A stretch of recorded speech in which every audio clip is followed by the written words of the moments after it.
dito is their positioning, saka kung at sino nga ba yung tina-target. Sans is the perfect target, pero mukhang hindi yata aabot ng ibang mga members. So silid po nilang magiging target dito, kaso nasipa si Cartesi. Mahuhuli sila dito ni Kiboy. Revitalize activated by JP. Magiging sa para matake down si Kyrie kasi si Sofero ay malaya dito na makakapag-free hit.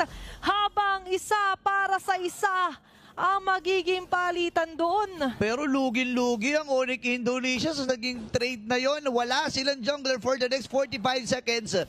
At pwede samantalin dito ng TLPH. Hahawakan ni Cartesi Lord. Bumili na rin siya ng Hasklo para may additional lifesteal. May mga paulan na pana. Si Sanji, control muna ng wave ang ginagawa. Pero si Sanji, nagamatsyag. Kailangan ng kalsada ngayon si Daddy JP. Pero unti-unti lumalayo dito ang Onyx ID. There's the chase. There's the arrow. Hitting on to K-Boy. May immortality pa siya. Pero pa-follow up dito. Nang kuha muna ng Lord. Pero Sofero to the front line. Humahabol pero nagbago isip. May JP na may iwan. At makakatakas pa rin naman sila dito. Wow, disiplina ang ipinakita ng Onyx Indonesia. Kahit kung titingnan mo, kaya nilang habulin itong si Daddy JP. Pero ibang klase naging effort ng Team Liquid Philippines sa pangunguna ng ating young GOAT na si Cartesi. Enhanced na Lord na ang kanilang kasama. Mas mahirap na sitwasyon para sa Onyx ID. Pero remember, sanay sila sa gantong klase ng mga sitwasyon. Oo. Tingnan natin yung adjustments so far in terms of item. Gearing up sa mga pag-item, swap as well. Okay, feeling ko nag-iipon-ipon na rin yan eh. Holy Crystal para dito kay Sans.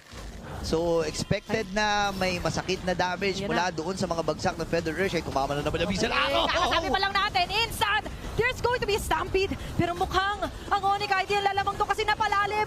Tuwang ng mga Torre. Lutfi doon sa may pinakalikod. Vengeance with a yo-yo blitz. Cartesi down with a mortality broke out as well. Kyrie with a double kill. Successful defense and a takedown. Nakabasag man ng Torre ang Team Liquid. Pero tama ka dun eh. Maganda pa rin yung kanilang pinamalas. Tatlo ang napabagsak.